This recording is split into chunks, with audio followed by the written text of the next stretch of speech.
할렐루야. 예, 불러주셔서 감사합니다. 저는 촌 사람이라 여기 목포가 처음입니다. 그런데도 이렇게 반겨주셔서 감사드리고요.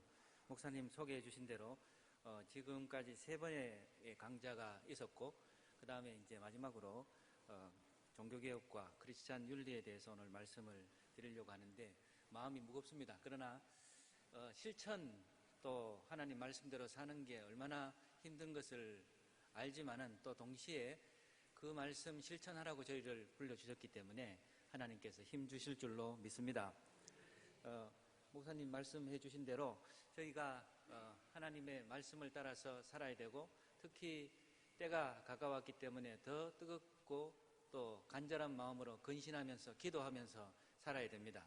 그런데 기도하고 근신하면서 하나님 앞에 간절히 사는 그 목적이 뭐냐, 이것을 좀 생각을 해볼 필요가 있는데요. 성경의 신명기 28장 2절 이하에 내가 내 하나님 여호와의 말씀을 청종하면 이 모든 복이 내게 임하여 내게 있으리니 성읍에서도 복을 받고 들에서도 복을 받을 것이며 내 몸의 자녀와 내 토지의 소상과 내 짐승의 새끼와 소와 양의 새끼가 복을 받을 것이며 내 광주리와 떡반죽 그릇이 복을 받을 것이며 내가 들어와도 복을 받고 나가도 복을 받을 것이니라. 아멘. 저희가 들어가도 복을 받고 나가도 복을 받는 그런 마음이 많습니다.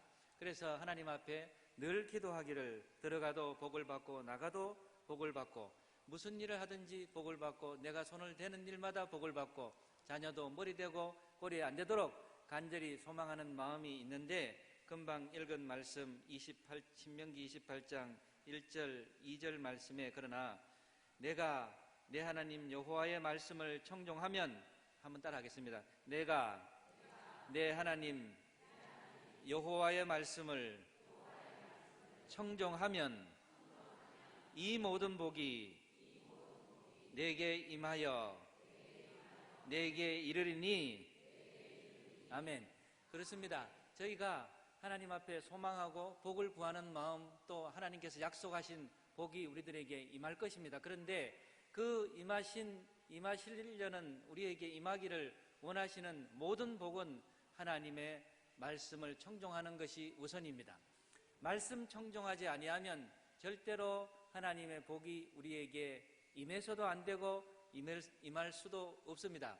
저희가 하도 하나님 앞에 복을 구하고 하나님 앞에 소망하는 것들이 많기 때문에 예수님께서 드디어는 저희들에게 이렇게 기도하라 하면서 주님 가르치신 기도를 가르쳐 주셨습니다. 한번 암송하겠습니다. 시작.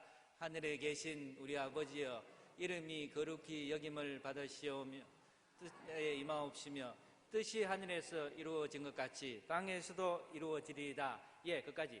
하나님 앞에 저희가 기도하고 소망하는 것이 많은데 하나님께서 저희가 기도하는 대로 기도하지 말고 이렇게 기도하라 하시면서 기도하라고 가르쳐 주신 그 내용은 하나님의 뜻이 하늘에서 이루어진 것 같이 땅에서도 주님의 뜻이 이루어지도록 하게 하시는 것을 위해서 저희를 불러내 주셨습니다. 그런데 저희의 삶을 돌아볼 필요가 있습니다. 최근에 기운실에서 2017년도 한국교회 사회적 신뢰도 조사라는 것을 했는데요. 교회에 대한 사회의 전반적인 신뢰가 믿을 만하다, 교회를, 이것이 50%가 되지가 않습니다. 기독교인의 신뢰가 땅에 떨어져 있습니다. 뿐만 아니라 가장 신뢰하는 종교가 뭐냐, 이렇게 질문을 받았을 때 천주교가 가장 믿을 만하고 불교가 그 다음 믿을 만하고 기독교가 가장 덜 믿을 만하다, 이렇게 사회가 생각하고 있습니다. 그런데 이런 사회가 저희들에게 교회가 그러면 무엇을 해야 되느냐 바람을 가지고 있는데, 교회는 윤리와 도덕적 실천을 해야 된다 하는 것이 사회가 교회를 향해서 갖고 있는 가장 큰 바람이었습니다. 사회가 교회에게 무엇을 해준 것도 없으면서 저희들에게 윤리적으로 살아라, 도덕적으로 살았으면 좋겠다, 이거 요구할 수 있느냐, 이렇게 얘기할 수 있지만 어떤 면에서는 하나님이 저들의 입을 통해서 우리들에게 말씀하시는 질책으로 받아들여야 될 것 같습니다. 뿐만 아니라 저희들에게 하나님의 뜻이 하늘에서 이루어진 것 같이 땅에서 이루어질 수 있도록 하나님이 온전하신 것 같이 온전하게 사는 것이 윤리와 도덕적인 부분이라면, 동시에 교회가 남을 위해서, 이웃을 위해서 봉사하며 살아야 된다. 이것이 하나님의 뜻이고, 또 오늘날 한국 교회를 향해서 사회가 저희들에게 기대를 갖고 소망을 갖는 부분이기도 합니다. 그래서 오늘은 하나님의 말씀, 특히 500년 전에 종교개혁을 통해서 우리들에게 이루어야 될 종교개혁의 핵심적인 기저에 무엇이 있는가, 이것을 한 번 더 생각을 해보고요. 그러면서 저희가 이 땅을 살아가면서 이 종교개혁의 의미를 살려서 특히 어떤 형태로 구체적으로 살아야 되는지에 대해서 좀 생각해 보기를 원합니다. 아마 방송실과 이게 연결이 안 돼서 제가 말하는 것을 빨리빨리 따라오셔야 됩니다. 먼저 종교개혁자 칼빈이 하나님에 대해서 어떻게 이해를 해야 되는가를 저희들에게 제시를 했습니다. 그 다음에 칼빈이 교회가 어떻게 살아야 되는지에 대해서 또 제시를 했습니다. 뿐만 아니라 교회와 또 신앙인들이 이 땅 위에서 살고 있는데 세상에 대해서 저희가 어떤 관점을 갖고 있어야 되는지 이야기를 했고요. 이 세 가지를 기반으로 우리 현대 교회, 그리고 또 저희 그리스도인들 개개인이 윤리적으로, 도덕적으로 하나님의 온전하신 것 같이 저희가 온전하게 살려면 어떻게 살아야 되는지에 대해서 사실 종교개혁자 500년 전에 칼빈이 이미 제시를 했었습니다. 먼저 하나님이 세우신 교회, 또는 하나님이 세우신 제도로서의 교회는 몇 가지 궁극적인 사명이 있는데, 그 첫 번째가 교회는 말씀을 통해서 성도로 온전하게 하는, 그래서 하나님의 품성을 닮아서 또 예수님처럼 살 수 있도록 교육시키는 것이 교회의 기본적인 역할이 되고요. 그리고 하나님으로부터 받는 모든 말씀과 능력을 통해서 실제의 삶에서 윤리적으로 실천적인 삶을 살도록 하는 것이고, 그 다음에 그렇게 함으로 교회가 든든히 서가는 것이고, 그 다음에 저희들이 그런 말씀들을 기반으로 그렇게 살기를 소망하는 마음을 주어서 그렇게 살려고 노력을 하지만, 그러나 저의 힘으로는 되지 아니하기 때문에 하나님께서 목사님 말씀 선포를 통해서 신령한 양식을 저희들에게 지속적으로 주심으로 하나님께서 저희들에게 명하시는 사명 감당하고 복음 선포하면서 살도록 교회를 세워 주셨습니다. 그래서 저희가 교회 안에 있어야 되고, 주님께서 주신 저희의 사명이 이루어질 때까지 교회 안에서 교회가 주는 영의 양식을 끊임없이 소망해야 되고, 또 어머니와 같이 교회의 보살핌을 받는 것이 굉장히 저희의 믿음 생활에서 중요합니다. 그래서 이 칼빈이 이제 이런 교회에 기반한 그의 가르침을 통해서 하나님에 대해서 이해를 바탕으로 교회가 어떤 역할을 해야 되고, 이 세상에서 교회에 몸담고 있는 우리 개개인들이 어떻게 살아야 되는지에 대해서 말씀을 하고 있습니다. 제일 먼저 하나님을 저희가 알아야 되는데, 하나님에 대한 하나님에 대한 지식은 우리 자신을 아는 데서 칼빈이 비롯된다, 그렇게 이야기를 했습니다. 방송실 저를 못 따라오고 있거든요. 빨리 따라오셔야 됩니다. 어떻게 하나님을 알 수 있느냐 하면, 사실 하나님께서, 그 다음 페이지요, 저희를 사랑하셔서 저희를 창조하셨는데, 창조하실 때 저희 마음속에 무소부재하신 하나님을 경외하고 하나님을 알고자 하는 마음을 이미 저희들 마음속에 주셨어요. 그런데 이미 주신 그 마음을 따라서 하나님을, 그러나 어떤 순간에 더 깊이 알게 되느냐 하면, 인간이 자기 자신의 처지와 상황, 자신의 부족함을 깨달을 상황, 어려움을 경험할 때 특별히 하나님을 더 알 수 있는 계기가 된다, 그렇게 이야기를 했습니다. 아담이 하나님 앞에 창조를 받았지만은 하나님 앞서서 자기 자신을 먼저 생각했을 때 죄를 짓기 시작했습니다. 하나님을 향한 본질적 바램을 가지지 않을 때 죄의 길로 접어들게 되는 것입니다.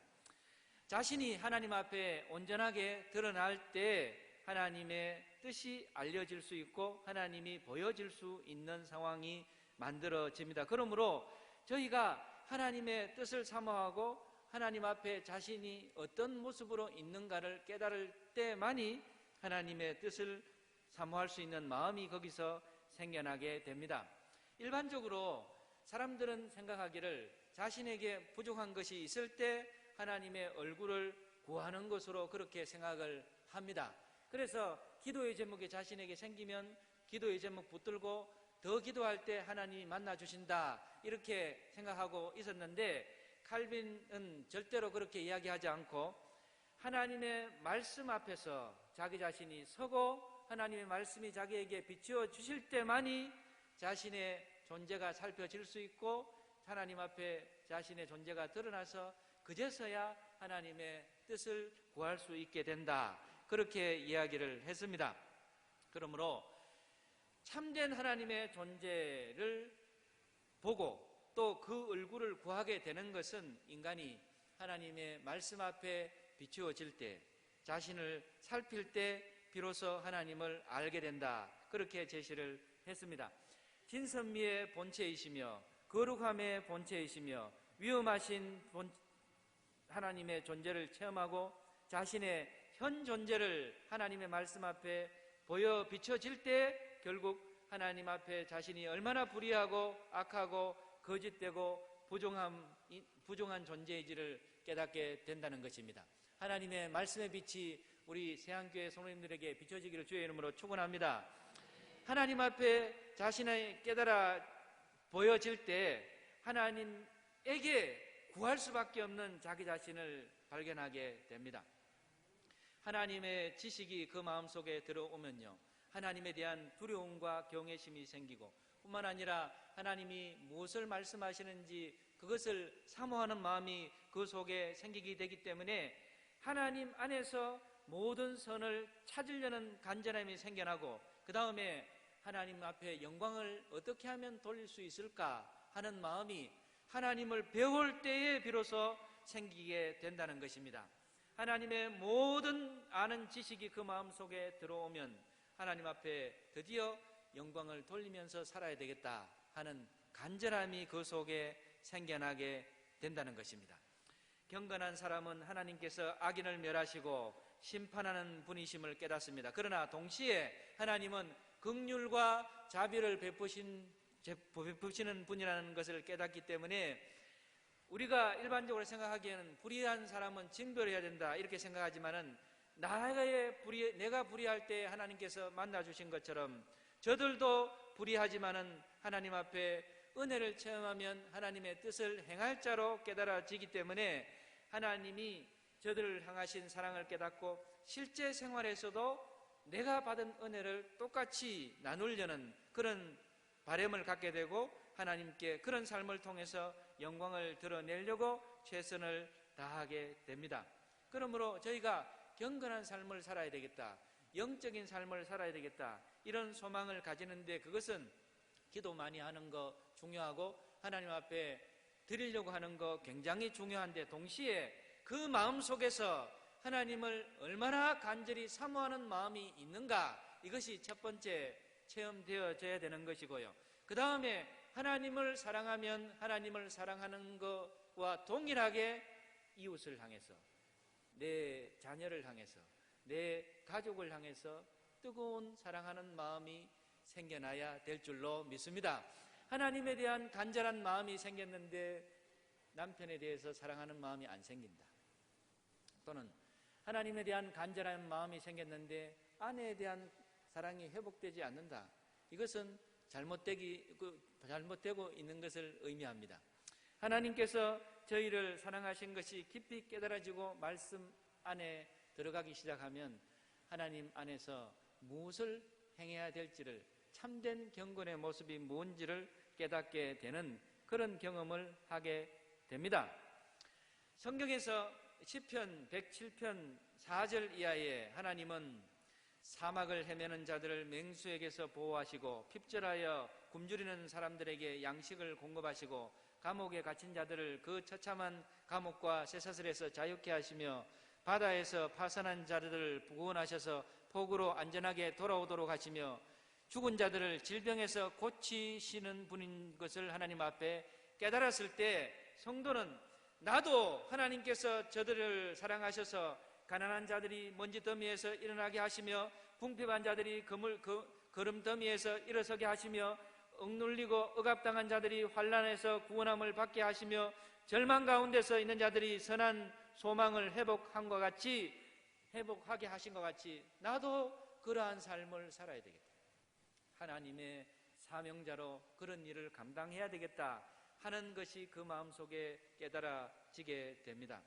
이러한 삶은 하나님께서 우리에게 맡겨주셨기 때문에 행하게 하셨기 때문에 행해야 된다는 것을 하나님 앞에 깨닫게 됩니다. 하나님 앞에 말씀 앞에 굴복하게 될 때 자기 자신이 경건한 삶의 모습이 어떤 형태로 나타나야 되는가 이것을 깨닫게 됩니다. 그런데 이런 삶을 하고 싶은 마음이 말씀 앞에서 깨달아져도 그것을 지속적으로 행하게 하신 분은 성령의 은혜와 조명이 지속적으로 있어야 됩니다.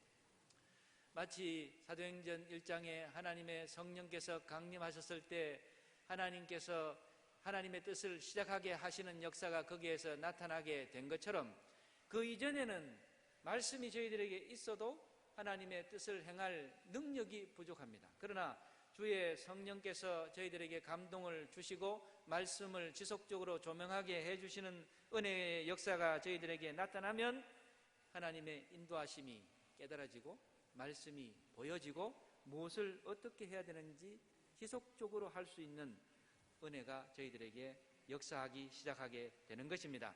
그러므로 저희들이 하나님의 일을 감당하기를 원하는 것, 교회를 세우기를 원하는 것, 하나님의 뜻을 이 땅에 사는 동안에 행하기를 소망하는 것, 또 하나님께 영광을 돌리면서 살아야 되겠다 소망하는 것, 이 모든 것은 하나님의 일입니다. 하나님의 일이기 때문에 하나님께서 능력 주시고 은혜 주시고 지속적으로 역사해 주셔야 이거 가능하게 되는 것이거든요. 그러면은 저희가 구할 것이 생기는 것입니다. 하나님의 성령이여 저희들을 붙들어 주시옵소서. 이 모든 일 감당하게 하여 주시옵소서. 지속적으로 이런 은혜 속에 살 수 있도록 저희들을 강력하게 붙들어 주시옵소서 하는 그런 간절한 소망이 저희들에게 생겨나게 되는 것입니다. 말씀드린 것처럼 이 주의 몸된 교회, 이것은 하나님께서 제정하신 하나님의 제도입니다. 인간이 세운 것이 아닙니다. 하나님께서 몸된 교회를 세우셔서 주님의 사명 감당하게 하시려고 이 교회를 세우셨습니다. 하나님의 역사를 통해서 이 교회가 더 큰 힘을 발휘할 수 있어야 하나님의 뜻이 교회를 통해서 이루어지게 되는 것입니다. 이 교회는 구약에서 하나님과 이스라엘 사이에 맺어진 옛 언약 속에서도 존재했고 또 그리스도께서 약속하신 성령 강림이 이루어진 이후에 온전한 구현체로 존재하게 됐었습니다. 그런데 교회가 만약에 이 언약을 이루어주신 그리스도를 통한 하나님을 믿고 성령의 도우심을 힘입어 그 뜻을 따라서 살려고 하지 아니한다면 하나님의 몸된 교회, 하나님의 제대로서의 교회의 본질적인 뜻을 잘 이루어 나가지 않는 것이 되는 것입니다. 그러므로 연약 속에 있더라도 하나님의 위로부터 내려오시는 능력을 소망하면서 이 몸된 교회는 우리 각각의 믿는 사람들에게 더 말씀의 양육의 역사가 일어날 수 있도록 하고 더 부름받은 소명이 이 교회를 통해서 일어날 수 있도록 해야 되고 더 큰 하나님의 은혜가 또 능력이 저희들 속에서 일어날 수 있도록 교회가 그런 사명 감당해야 되는 것입니다. 제가 오늘 오다가 우리 같이 오신 목사님께 오후 예배 때 얼마나 모이시는가 물어보고요. 그 다음에 이제 주로 장년층이 모이시지 않는가 이렇게 여쭤보니까 목사님께서 중고등학생도 오신다 그러고 또 대학 청년부도 주일 오후 예배에 참석하신다 그래요. 제가 그래서 깜짝 놀랐습니다. 제가 섬기는 교회에서는 주로 중고등학생과 대학생들은 나타나지 않습니다. 근데 이 세안교회는 여기 보니까 젊은 층들이 이렇게 눈에 띄는데 이것 자체가 하나님께서 역사하고 계신 줄로 믿습니다. 말씀을 소망하는 마음을 이미 주셨기 때문에 또 교회가 교회되게 하는 그런 은혜의 역사를 이미 이루고 계시기 때문에 이 자리에 앉아 계신 줄로 믿습니다. 그래서 하나님께서 저희를 불러주신 소명, 불러주신 뜻을 깊이 알고 양육자와 같은 이 몸된 교회, 어머니와 같은 교회를 소망하면서 어디 가서든지 이 교회를 소망하고 교회를 통해서 하나님의 역사가 나타날 수 있도록 기도하고 또 양육자 대신 이 교회가 주시는 말씀이 우리의 삶 속에서 이루어날 수 있도록 늘 기도하고 소망하는 그런 간절함이 저희들에게 있어야 되겠습니다. 교회 안에 제도를 몇 가지 세우셨는데 거기에는 우리 목사님이 계시고 또 장로님들 계시고 집사님들이 계십니다. 그런데 교회에 와서 성직을 집사님부터 서리 집사님부터 이렇게 성직을 주시면 어떤 분들은 장로님이나 안수 집사님이나 또 목사님은 성직으로 생각하고 집사님 받으면은 그걸 성직으로 생각하지 않는 분들이 계세요. 집사님도 귀한 하나님의 성직인 줄로 믿습니다. 그걸 귀하게 생각 안 하면 누구 말대로 잡사가 되는 거예요. 목사님은 말씀 선포하는 사도의 역할을 하시고 장로님은 책벌과 권증을 시행하는 역할을 하시고 또 집사님을 원래 세운 기본적인 제도는 빈곤한 자, 어려운 자들 또 우리 가운데 있는 약한 성도들을 돌보게 하시는 일을 감당하게 하시려고 집사님들을 세우셨다. 그렇게 칼빈이 교회에 대한 이해에서 제시를 하고 있습니다. 집사님들은 기본적으로 받은 은혜를 나누는 역할을 합니다. 가난한 자들을 돌보고 병든 자들을 돌보는 거 이런 일 헌신해야 된다 이렇게 제시했습니다. 몸을 하나님이 기뻐하시는 거룩한 산제사로 영적 예배로 드리는 삶을 살아야 될 사람들로 직분을 주시고 그 다음에 그 직분 감당하게 하시기를 원하시는 것입니다. 이 일을 감당하게 하시려고 저희를 부르셨는데 먼저는 자기 부인하고 이 세상 정욕과 육체의 욕심을 십자가에 못 박았다고 하나님 앞에 고백하신 그 고백대로 살려는 마음이 있어야 주님 주신 이 성직을 잘 감당할 수 있다 이렇게 제시를 하고 있습니다. 특히 그리스도인들이 이런 직분 받아서 믿음으로 우리 삶에서 잘 실천하려면 5가지 그리스도인의 삶의 요체가 자기의 마음속에 깨달아지고 또 실제로 열매를 맺어야 된다는 제시를 했는데 그 5가지는 첫 번째가 나를 낮추고 남을 높이는 것이다. 한번 따라하겠습니다. 나를 낮추고 남을 높이는 생활. 남을 높이는 것은 자본주의 사회에서 일반적으로 그것은 추구하는 삶이 아닙니다. 높이 되려고 하고 가난하게 있는 사람들은 부자 되려고 하고 무식하면 유식한 자가 되려고 하고 우월한 사람이 되려고 하는 것이 자본주의의 속성입니다. 그렇기 때문에 높이 있는 사람들이 낮게 있는 사람 무시하려는 태도를 보이는 것이 이 세상의 삶의 법칙입니다. 그러나 그리스도인들은 그렇게 살려는 것을 추구하지 아니하고 남을 높이는 삶을 살아야 된다. 나를 낮추고 남을 높이는 삶을 살아야 된다. 이렇게 제시를 하고 있습니다. 이것은 굴욕적인 삶을 의미하는 것이 절대로 아닙니다. 하나님 앞에 자기 자신이 부족한 것을 깨닫고 하나님 앞에 죄인인 것을 깨닫고 하나님 앞에 자기가 얼마나 불의하였을 때 하나님께서 예수 그리스도의 십자가의 능력을 통해서 저희를 불러주셨다는 사실을 깨달았을 때에 하나님께서 나를 불러주신 그 부름대로 살겠다는 마음이 바로 나를 낮추고 남을 높이려는 삶의 태도입니다. 눈을 치켜뜨는 삶을 살라는 말이 절대 아니고요. 눈을 내리 깔아라. 눈을 깔아라 이겁니다. 그 다음 2번째가 이웃의 유익을 구하는 것입니다. 이것은 칼빈이 그리스도인의 의무다 이렇게 제시를 했는데 말씀드린 대로 저희가 돈이 중심되고 명예가 중심되고 물질이 중심되는 이 자본주의 사회에서 살고 있을 때 이것은 실천하기 어려운 삶입니다. 이웃의 유익을 어떻게 구할 수 있겠는가? 나의 유익을 구하는 것도 얼마나 힘든데 이웃의 유익을 구하는 것 힘든 삶입니다. 그러나 하나님께서 말씀을 통해서 저희들에게 제시하는 것은 우리가 소유하고 있는 모든 것들은 이웃의 유익을 위해서 나누는 목적을 실행하기 위해서 하나님이 맡기신 위탁물이다 이렇게 성경이 제시하고 있습니다. 저희에게 재능이 있다면 사실은 하나님의 뜻이 하늘에서 이루어지는 것처럼 땅에서도 이루어지는 그 일을 감당하게 하시려고 저희들에게 재능 주신 줄로 믿습니다.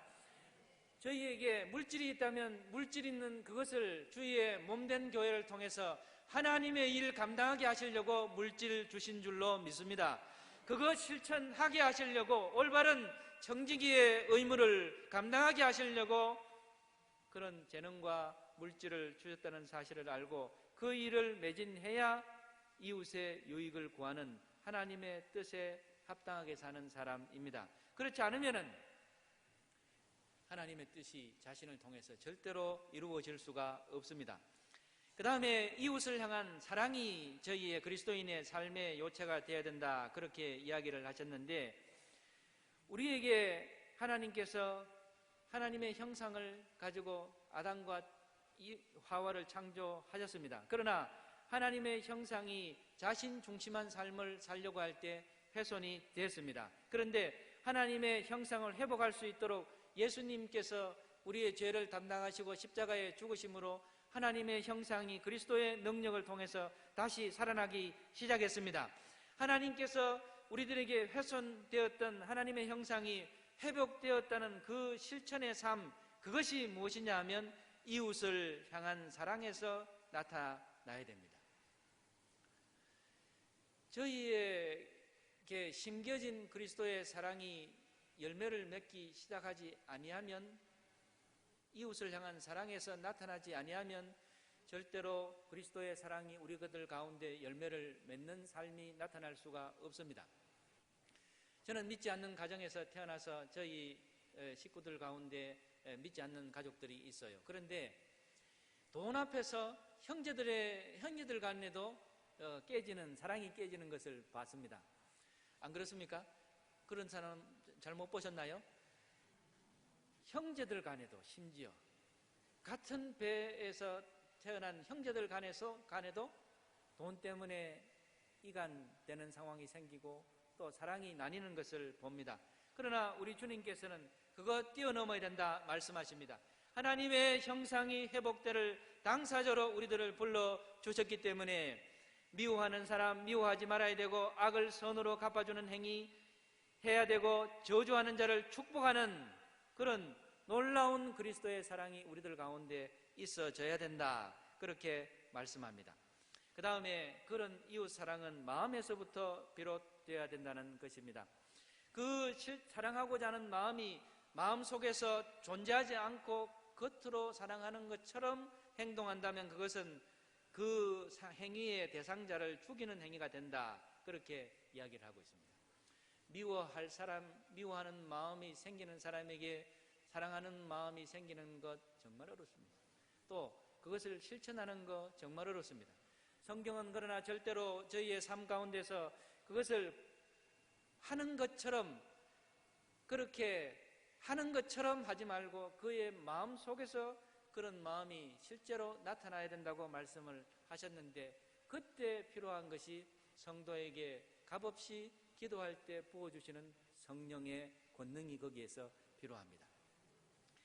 복받기 위해서 하늘문을 열어달라고 아무리 기도해봤자 그 기도의 응답은 받기가 어렵지만은, 그리스도의 사랑을 실천할 수 있는 근원적인 능력이 내 마음속에 열매를 맺을 수 있도록 하나님 부어주시옵소서. 그러면 하나님께서 반드시 하늘문을 여시고 우리들에게 하늘에 속한 모든 신령한 비밀들을 우리에게 알려주시는 역사를 체험하게 해 주실 줄로 믿습니다. 하나님의 성령께서 저희를 조명하여 주시고 뜨거운 사랑하는 마음 주셔야 이러한 일들을 감당할 수가 있습니다. 교회 일 하고 싶은 마음이 있는데 그거 안 되는 이유가 무엇입니까? 하나님의 성령이 내 마음을 주장하고 있지 않기 때문에 그렇습니다. 하나님의 능력이 우리를 주장하지 않으면 하고 싶어도 할 수 없는 것이 주의 일입니다. 주의 뜻을 이룰 수 있는 능력이 하나님께서 주시지 아니하면 그 일을 감당할 수가 없습니다. 왜냐하면 시작이 성령으로 시작하였기 때문에 능력을 힘입지 아니하면 우리의 뜻이, 하나님께서 주신 뜻이 자기의 개인적인 욕심을 이루는 것으로 끝나게 됩니다. 그러나 하나님의 성령이 역사하기 시작하면 하나님의 주신 능력으로 이웃사랑 마음에서 일어나서 하게 될 줄로 믿습니다. 그 다음에 주님 뜻에 온전히 맡기는 것이 우리 그리스도인의 삶의 요체가 되어야 된다고 말씀하시는데, 신자의 마음속에 진정으로 회복되기를 원하시는 그리스도인의 삶의 요체, 이런 것들이 자리 잡을 수 있도록 하려면은 내가 소망하는 축복들이 아까 신명기 28장 이하에 많이 있습니다. 모든 것이 주님께서 내게 복을 부어주시는, 복을 기대하는 마음, 그런 마음이 우리들에게 있어요. 자녀를 향해서, 또 나의 미래를 향해서 모든 복을 구하는 그런 마음이 있습니다. 그런 개인적인 욕구에 내 마음의 중심이 가 있으면 절대로 안 되고, 하나님 앞에 살아가고자 하는 저희의 모든 뜻이 주님의 뜻 안에서 이루어질 수 있도록 하나님께 모든 것을 맡기는 그런 마음이 우리들 속에 있어야 된다, 그렇게 칼빈이 제시를 했습니다. 그러므로 이런 간절한 소망, 나를 낮추고 남을 높이고 이웃의 유익을 구하고 이웃을 향한 사랑이 있고, 이웃 사랑이 그 마음속에 자리를 잡고, 그 다음에 모든 것을 주님 뜻에 맡길 수 있는 이런 그리스도인의 삶의 요체가 우리 세안교회 성도님들에게 뿌리 내리기를 주의 이름으로 축원합니다. 이런 삶이 갖추어지면, 이런 그리스도인의 삶의 요체가 갖추어지면 하나님의 뜻을 드디어 행할 수 있게 됩니다. 세상은 그러나 불의하고 타락한 것이 여전히 영향을 미치고, 또 심지어 그 영향력은 그리스도인들, 개개인들에게 영향력을 미치고 있고, 또 우리 교회에도 영향을 미치고 있습니다. 마치 롯이 타락한 세상에 살면서 그의 심령이 영향을 받더라, 이렇게 히브리서에 말씀하신 대로 실제로 우리 그리스도인들이 거듭났음에도 불구하고 이 불의한 세상에 살고 있고 타락한 세상에 살고 있는데, 이 악한 세상의 영향력이 거듭난 우리 그리스도인들 개개인에게 심지어 본성과 각 부분, 지성과 의지, 영혼과 육체에 이르기까지 믿은 이후에도 우리들에게 영향을 미칩니다. 아마 거듭난 삶을 추구하시고 하나님 앞에 기도하실 때 어쩌면 그런 하나님을 배우면 모든 고민과 고통과 어려움에서 자유로워져서 하나님 뜻대로 살아갈 수 있을 것이라고 소망을 가지시고 그렇게 기도하시고 하나님 앞에 그런 소망을 갖고 간절히 추구하셨는지도 모릅니다. 그런데 실제로 거듭난 이후의 삶이 어떻습니까? 우리의 고민이 완전히 없어졌습니까? 고통이 사라지고 더 이상 우리들에게 영향을 미치지 않습니까? 또 죄된 삶을 추구하고자 하는 마음 자체가 없어졌습니까? 그렇지 않습니다. 우리들에게 여전히 이 악한 타락한 세상의 힘이 강력하게 우리들 개개인들을, 우리 그리스도인들을 자꾸만 나쁜 길로 인도하려고 합니다. 인간의 삶 속에, 우리의 심지어 영혼 속에 내재되어서 사라지지 않고, 칼빈은 이야기하기를 불타는 용광로에서 불꽃과 화염이 계속 튀어나오며 샘에서 물이 끊임없이 솟아나오듯이 계속해서 악한 열매를 맺는다, 이렇게까지 이야기하고 있습니다. 믿은 이후에 우리 신앙인의 삶에도 이런 인간의 부패성이 나타나고 있습니다. 그러므로 이런 연약한 존재, 또 하나님 앞에 부름받은 소명이 있음에도 불구하고 이 세상의 모든 악한 것들로부터 영향을 받는 저희들 존재가 그러면 어떻게 삶을 살아갈 수가 있겠습니까? 다시 그런 상황에서는 하나님의 말씀으로 돌아가야 된다는 것입니다. 하나님께서 저희를 창조하실 때 하나님의 형상으로 창조해 주셨습니다.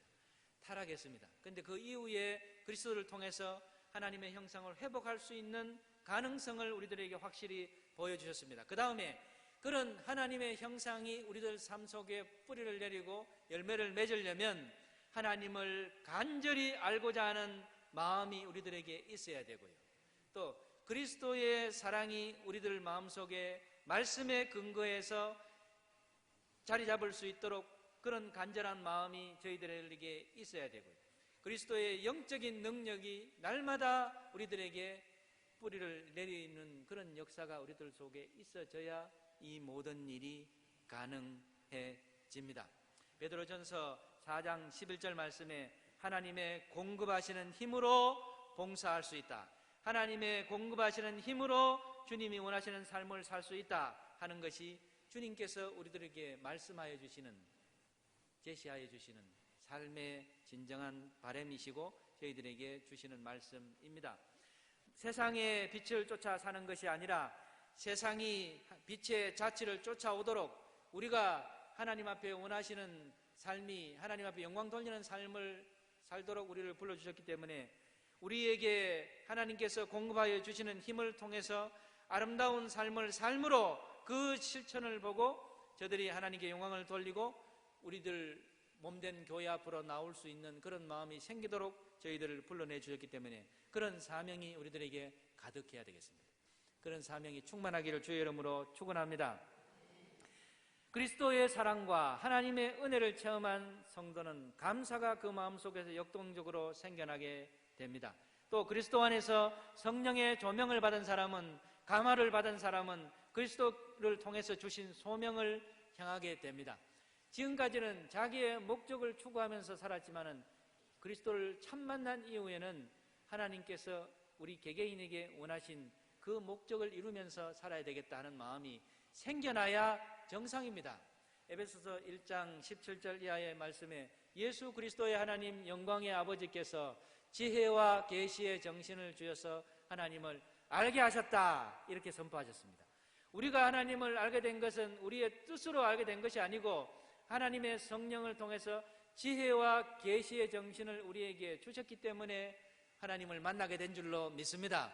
그런데 거기서 그치면 안 되고요, 그 영광의 하나님께서, 성령께서 우리를 조명해 주셔서 부르심의 소망이 무엇인지, 성도 안에서 베푸신 능력의 지극히 크심이 어떠한 것인지를 우리들에게 알게 하시기를 원하노라, 이렇게 선포하고 있습니다. 믿은 이후에 우리의 삶이 그리스도 안에서 역동적으로 펼쳐져야 됩니다. 성령의 힘이 우리들에게 함께 하시기 때문에 더 이상 찌그러진 인생을 살면 안 되고요, 주님께서 힘 주시는 대로 소명을 쫓아서 살아야 되고요, 소명을 쫓아서 사는 사람들이 모인 이 교회는 역동성이 있을 수밖에 없습니다. 능력이 나타날 수밖에 없습니다. 하나님의 능력이 강하게 역사하면 교회가 이 땅 위에서 할 일이 많아집니다. 정력을 쫓아서 더 이상 사는 것이 아니고 천국을 소망하고 주님 주신 능력을 쫓아서 살고 그리스도인의 삶의 요체가 내 마음속에 자리 잡고 있기 때문에 자기를 부인하고 나를 낮추고 남을 높이는 그런 이웃의 유익을 구하고 끊임없이 하나님의 은혜와 능력을 구하면서 살기 때문에 사람들이 보기에도 그 속에서 그리스도인의 장성한 분량의 모습이 나타나는 삶을 살게 됩니다.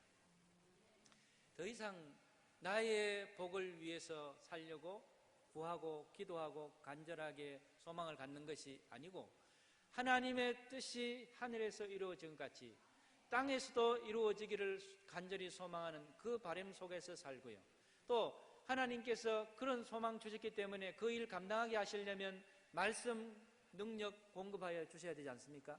그러므로 우리의 눈을 열어서 하나님께서 말씀 보게 하시고 말씀 보게 하시는 그 하나님께서 하늘 문을 여시고 성령의 권능을 우리들에게 허락해 주셔서 약해지지 아니하고 뒤로 물러나 후퇴치 아니하고 하나님 주신 그 성령의 능력을 통해서 하나님의 온전하신 것 같이 저희들이 온전한 삶을 추구하고 실제로 그렇게 살 수 있게 될 줄로 믿습니다. 성령의 조명을 받으면서 저희들이 살기 때문에 아까 말씀드린 대로 이 세상 사람들이 객관적으로 평가하기에 그리스도인들 별로 믿을 만하지 못하다, 이런 평가가 더 이상 저희들 교회 또 그리고 저희들 개개인을 향한 평가가 되도록 그렇게 내비둬서는 안 됩니다.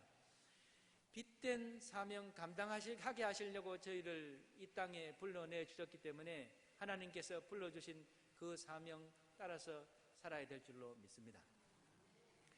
우리를 보고 우리가 어떻게 사는 것을 보고 저들이 그리스도인의 발자취 빛을 쫓아서 그리스도 앞에 나오려는 마음이 생길 수 있을 만치 우리의 성령의 열매가 가득하게 맺혀지기를 주의 이름으로 축원합니다. 세안교회의 역사가 120년이나 되었습니다. 이미 많은 역사 하나님께서 세안교회를 통해서 이루신 줄로 믿습니다. 이 지역에 복된 사명 감당하게 하시고 복음의 구령 감당하게 하시고 너무 많은 일을 이루어 주셨어요. 그런데 더 사명 감당해야 될 것은 그리스도인의 삶의 요체가 내 마음, 각자의 마음 속에 이루어져야 되고요. 그래서 하나님께서 온전하신 것 같이 이 땅에 살면서 또 구체적인 윤리적이고 도덕적이고 그 다음에 실제 이 봉사의 삶이 가능한 그런 아름다운 빛된 사명 감당해야 될 줄로 믿습니다. 그런 은혜가 충족해 지시는 우리 세안교회 성도님들 되시고 또 일터에서도 가정에서도 이런 열매가 지극하게 나타나시기를 주의 이름으로 축원합니다. 축원합니다. 기도하겠습니다. 거룩하시고 사랑이 많으신 아버지 하나님, 연약한 저희들에게 하나님의 일 감당할 수 있도록 사명 주신 것을 감사합니다. 저희를 불러내 주신 목적대로 아버지 이 땅에 사는 동안에 하나님의 영광 드러내며 살게 하여 주시옵소서. 빛된 사명 감당하게 하여 주시옵소서. 우리 세안교회를 하나님께서 복 주시고 복 주시고 복 주셔서 하나님의 능력의 말씀 따라서 주님의 일 감당할 수 있도록 더 큰 능력과 사명을 허락하여 주시옵소서. 이 지역에 빛이 되게 하여 주시옵소서. 예수님 이름으로 기도하옵나이다. 아멘.